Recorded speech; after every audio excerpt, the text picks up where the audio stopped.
Martes 11 de marzo de 2025. Tres mensajes del Evangelio de hoy, tomado del Evangelio de San Mateo, capítulo 6, versículos del 7 al 15. En aquel tiempo dijo Jesús a sus discípulos: Cuando recéis, no uséis muchas palabras como los gentiles, que se imaginan que por hablar mucho les harán caso. No seáis como ellos, pues vuestro Padre sabe lo que os hace falta antes que lo pidáis. Vosotros rezad así: Padre nuestro que estás en el cielo, santificado sea tu nombre. Venga a nosotros tu reino. Hágase tu voluntad en la tierra como en el cielo. Danos hoy nuestro pan de cada día. Perdona nuestras ofensas, como también nosotros perdonamos a los que nos ofenden. No nos dejes caer en la tentación y líbranos del mal. Porque si perdonáis a los demás sus culpas, también vuestro Padre del cielo os perdonará a vosotros.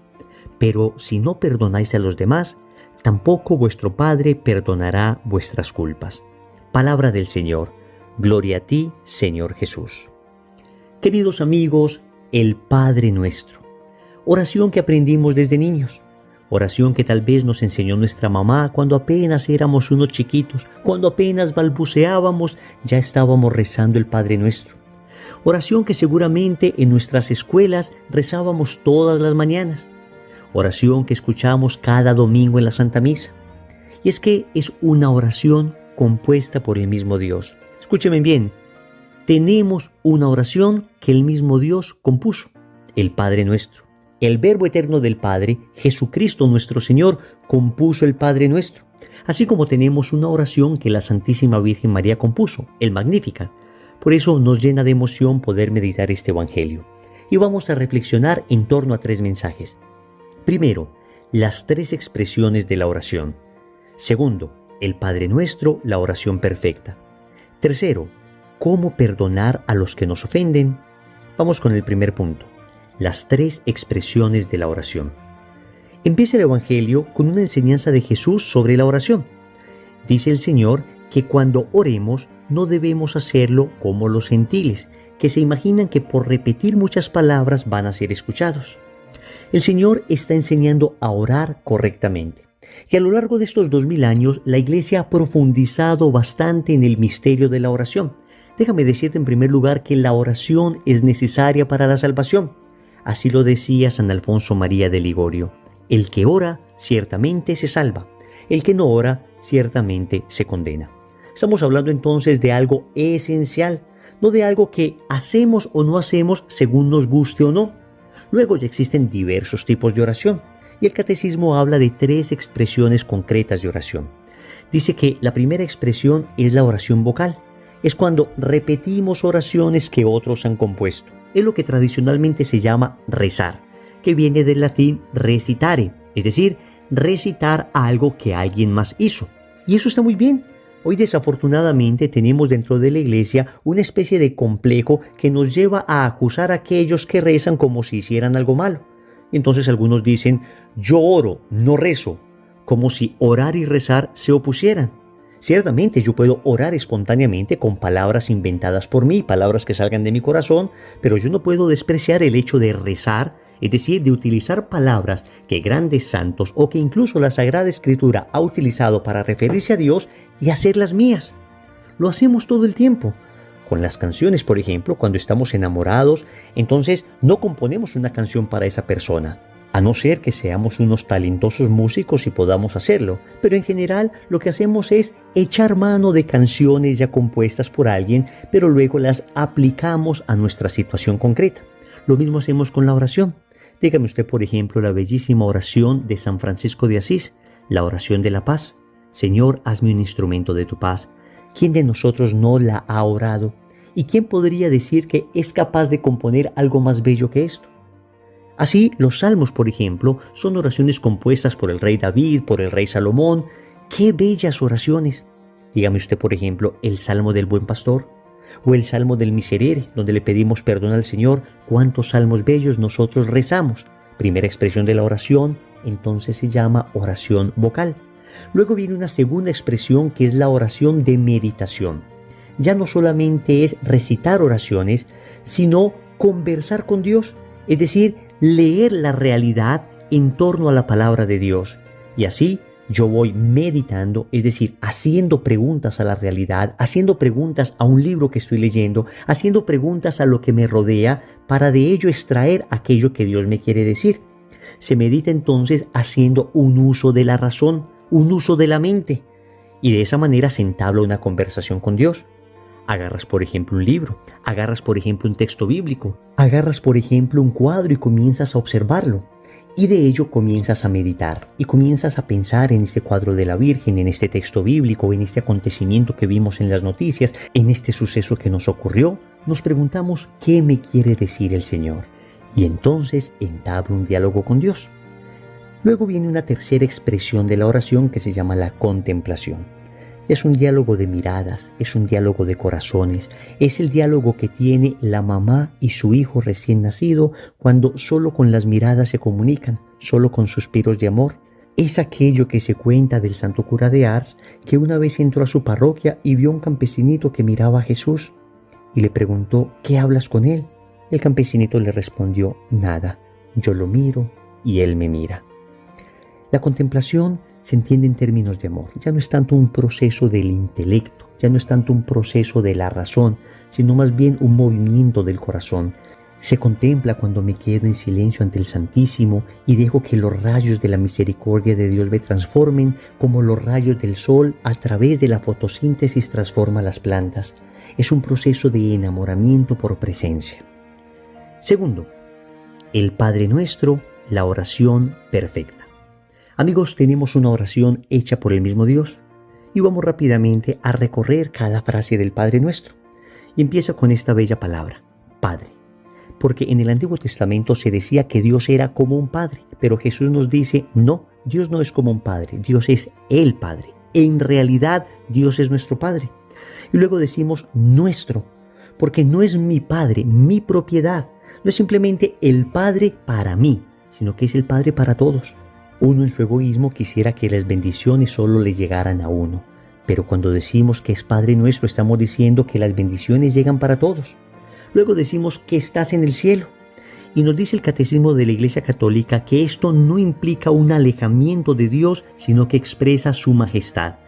Que estás en el cielo significa que Dios es todopoderoso, significa que Él lo domina y lo gobierna todo, que aunque es mi Padre no puedo faltarle al respeto, que debo mantener un santo temor reverencial hacia Él. Y después vienen 7 peticiones. Después de decir, Padre nuestro que estás en el cielo, empezamos con la primera, santificado sea tu nombre. Y le decimos a Dios que deseamos que su nombre sea santificado. Esto implica deseo predicar, deseo anunciar tu nombre, deseo que todo el mundo lo conozca para que lo proclame glorioso, deseo que todo el mundo reconozca tu santidad. Luego decimos, venga a nosotros tu reino. Y el reino de Dios no es otra cosa que el hecho de que yo deje de gobernar sobre mi corazón, sobre mi vida y le entregue a Dios el trono de mi existencia. También significa que yo quiero que Dios gobierne en la sociedad, que yo quiero que Dios no esté aislado ni al margen de lo que hacemos, sino que esté en el centro de lo que vivimos. Y esto implica también evangelización. Luego decimos, hágase tu voluntad en la tierra como en el cielo. Oigan bien, no estamos diciendo, Dios, te ordeno que se haga mi voluntad en el cielo como la hago en la tierra. A veces nuestras oraciones tienen ese tufo de soberbia, casi imponiendo a Dios lo que nosotros queremos. Y si Dios no lo hace, entonces dejo de creer en Él. La oración es linda, el Padre Nuestro es bello y nos enseña la humildad. No mi voluntad, sino la tuya, Señor. No lo que yo quiera, sino lo que tú quieras. Que se haga tu voluntad en la tierra como en el cielo. Luego le decimos, danos hoy el pan de cada día. ¿Qué pan? Primero el pan eucarístico. Él mismo es nuestro pan que nos alimenta, pero también el pan de la palabra, la lección divina todos los días que alimenta nuestro espíritu y por supuesto el pan material que no nos ha de faltar. Perdona nuestras ofensas como también nosotros perdonamos a los que nos ofenden. Tremenda petición. Le estamos diciendo al Señor que la condición para que Él nos perdone es que nosotros perdonemos. En el tercer punto volveremos sobre esto. No nos dejes caer en la tentación, es la penúltima petición. Y noten que no le estamos diciendo a Dios que no nos permita tentaciones. Amigos, las tentaciones en ocasiones prueban de lo que estamos hechos. Cuando hay una tentación y se supera, terminamos más santos. Las tentaciones nos enseñan la humildad porque a veces nosotros creemos que nos las sabemos todas, que estamos muy firmes, muy seguros, pero cuando viene una tentación vergonzosa, aunque una tentación no es pecado, manifiesta nuestras inclinaciones y debilidades, las que todavía persisten en nosotros. Entonces le decimos a Dios, esas tentaciones que tú permites, que no ocasionas, pero permites, que yo las pueda vencer. No me dejes caer en ellas. Y después le decimos, y líbranos del mal. El catecismo nos dice que la palabra mal no es simplemente un concepto, sino que enuncia a una persona que nos libre del maligno. En latín se dice, sed liberanos a malo, y líbranos del maligno, de nuestro enemigo mortal. Tenemos un enemigo, el diablo, que quiere destruirnos, que quiere acabar nuestra vida espiritual. Pues en el Padre Nuestro le estamos diciendo a Dios, protégenos. He ahí una verdadera oración de liberación y de protección. Qué bello es orar el Padre Nuestro y cuánto nos cambiaría la vida si cada que lo oramos entendiéramos lo que decimos. Tercero, ¿cómo perdonar a los que nos ofenden? Es curioso que una vez termina el Señor el Padre Nuestro, vuelve sobre el tema del perdón y así le dice a sus apóstoles, porque si perdonáis a los demás sus culpas, también vuestro Padre del cielo os perdonará a vosotros. La pregunta es entonces, ¿cómo lograr perdonar a los demás? Les voy a dar una serie de consejos que les pueden servir. Lo primero es pedir la gracia. Ya queremos perdonar porque el Señor nos pide que perdonemos y nosotros amamos a Jesús y queremos obedecerle. Pero solos no somos capaces, nos es imposible por nuestras propias fuerzas. Entonces empezamos a pedir la gracia. En cada oración le decimos, Dios mío, dame la gracia de perdonar, dame la gracia de sanar esta herida que tengo, de perdonar a los demás, incluso de perdonarme a mí mismo y hasta de perdonar la imagen distorsionada que tengo de ti, Dios mío. En ocasiones se nos deforma la imagen de Dios en el alma porque creemos que Él es el culpable de muchas cosas que nos suceden. Entonces pedimos la gracia. Después lo que viene es orar por la persona que nos ha hecho daño. Recordemos que hace poco en el Evangelio el Señor nos invitaba a rezar por los que nos perseguían. Esto sirve mucho porque cuando se ora por quien nos hace daño, el corazón se va ablandando y va adquiriendo capacidad de perdón. Luego debemos aprender a ofrecer nuestros dolores. La razón por la que nos llenamos de odio es porque no hemos aprendido a unir nuestros sufrimientos a Cristo. Entonces, como los vivimos solos, nos llenamos de rencores, de heridas. Pero si viviéramos nuestro dolor unido a Cristo, si ofreciéramos cada herida que nos hacen, entonces nuestro corazón sanaría inmediatamente. Entonces ese dolor nos santificaría. Ojo, no estoy diciendo que ese dolor sea bueno, no estoy diciendo que sea maravilloso que nos hagan sufrir. Lo que estoy diciendo es que después de que Cristo sufrió y murió por nosotros, todo dolor que experimentamos ahora puede adquirir valor redentor. Entonces le decimos a Dios, este sufrimiento, esta pena, este dolor, esto que me están haciendo, lo uno a tu cruz y lo ofrezco por la salvación de mi propia alma y las de mis hermanos. Ofrecemos nuestros dolores.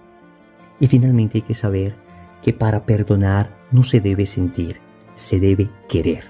Es maravilloso que al final también podamos sentir algo, sentir una hermosa sensación de paz y normalmente cuando se logra perdonar eso se experimenta.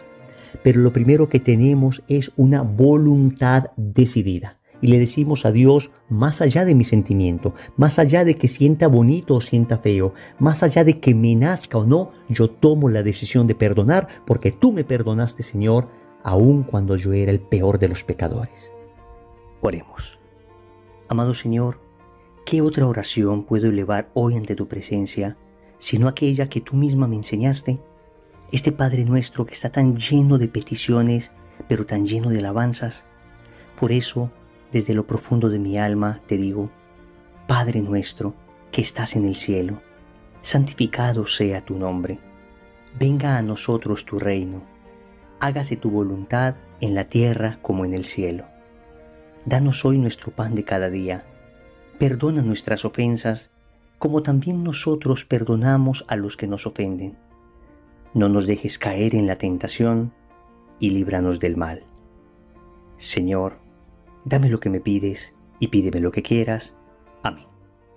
Recordemos entonces, primero, las 3 expresiones de la oración. Segundo, el Padre Nuestro, la oración perfecta. Tercero, cómo perdonar a los que nos ofenden. Compromiso. En el rosario de hoy vamos a pedir la gracia de la oración. En el nombre del Padre, y del Hijo, y del Espíritu Santo. Amén.